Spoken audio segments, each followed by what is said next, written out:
Inilah jenazah korban terbakar bus ALS. Iring-iringan ambulan tiba di Rumah Sakit Bayangkara Muhammad Hasan, Palembang, Jalan Jenderal Sudirman, KM 4 RW 5, Aryo Kemuning, Kota Palembang, Sumatera Selatan. Sebanyak 16 jenazah korban kecelakaan bus ALS dengan truk tangki minyak di Musirawas Utara, Sumatera Selatan tiba di Rumah Sakit Bayangkara Muhammad Hasan, Palembang untuk proses identifikasi pada Kamis pagi 7 Mei 2026. Usai perjalanan dari Lubuk Linggau, Sumatera Selatan. Berdasarkan laporan kejadian tempat kejadian perkara atau TKP, bus ALS yang terbakar berada di KM 8,5 ke Desa Ketapang-Buning, Kecamatan Rawasilir, Musirawas Utara, Murantara, Sumatera Selatan. Jarak dari Lubuk Linggau menuju lokasi tersebut kurang lebih 100 hingga 110 km yang ditempuh melalui jalur lintas Sumatera arah ke Jambi. Jarak dari kota Lubuk Linggau ke TKP dapat ditempuh dalam waktu sekitar 45 menit atau sekitar hingga 1 jam 30 menit berkendara. Sementara dari Lubuk Linggau ke Rumah Sakit Bayangkara Muhammad Hasan, Palembang sekitar 6 jam 27 menit. Jarak yang cukup jauh. Proses identifikasi melibatkan 7 dokter guna mempercepat pendataan kondisi korban. Petugas akui kendala luka bakar serius. Namun 5 korban termasuk sopir telah teridentifikasi awal.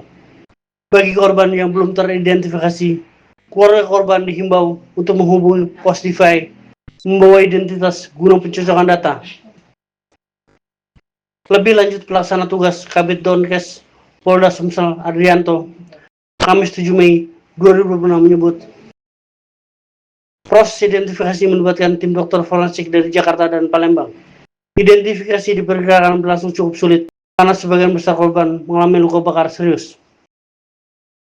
Ini jenazah banyak yang sudah luka bakar, kemungkinan untuk identifikasinya agak sulit ya, karena kita butuh waktu. Jadi kemungkinan dalam beberapa hari untuk ininya penuh dengan kesulitan. Artinya kita nanti pemeriksaannya, identifikasi itu kita mulai dari pendataan dari data dari keluarganya, ciri-cirinya bagaimana. Nah, nantinya akan kita simpulkan dari hasil pemeriksaan. Proses identifikasi korban kecelakaan maut bus ALS dengan truk tangki BBM di Kabupaten Musirawas Utara, Muntara, Sumatera Selatan masih terus berlangsung. Sejauh ini sudah 10 korban sudah teridentifikasi. Tersisa 6 jenazah masih dalam proses identifikasi oleh tim Disaster Victim Identification atau DVI Polri. Kabid Humas Polda Sumsel Kombes Nada Mumin Wijaya memastikan sebagian besar korban mengalami luka bakar serius akibat kebakaran hebat yang terjadi usai tabrakan frontal antara bus ALS dan truk tangki BBM. Inilah kerangka bus ALS dan tangki berisi BBM yang terbakar setelah tabrakan itu terjadi.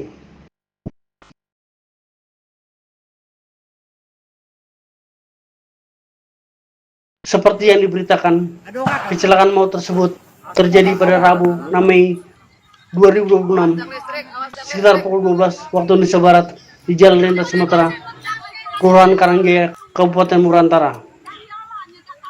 Peristiwa tragis ini melibatkan bus ALS bernomor polisi BK 7778DL dengan mobil tangki BBM R6 bernomor polisi BG 8196 KB. Berdasarkan hasil penyelidikan awal, bus ALS yang melaju dari arah Lubuk Linggau menuju Jambi diduga berusaha menghindari lubang pada jalan hingga kehilangan kendali dan masuk ke jalur kanan. Saat bersamaan, truk tangki yang datang dari arah berlawanan tidak sempat menghindar sehingga tabrakan frontal pun terjadi. Benturan keras memicu ledakan dan kebakaran hebat yang membuat sejumlah korban terjebak di dalam kendaraan. Data sementara mencatat total terdapat 20 korban dalam kecelakaan tersebut, terdiri dari 16 korban meninggal dunia, 3 luka berat dan 1 luka ringan. Adapun korban selamat yakni Jumiatun 35 tahun dan Ngadiono 44 tahun, warga Pati Jawa Tengah, serta Muhammad Fatullah Hubaidi 31 tahun, warga Tegal Jawa Tengah, yang mengalami luka bakar dan dirawat di RSUD Rumpit Murantara. Jalan Kesehatan Nomor 1 Lawang Agung, Kecamatan Rumpit, Kabupaten Musirawas Utara. Selain itu, M. Fadli bin Ibrahim, 30 tahun, penaik bus ALS asal Riau, selamat dengan luka ringan dan saat ini masih menjalani pemeriksaan oleh Satlantas Polres Nusantara, Sumatera Selatan.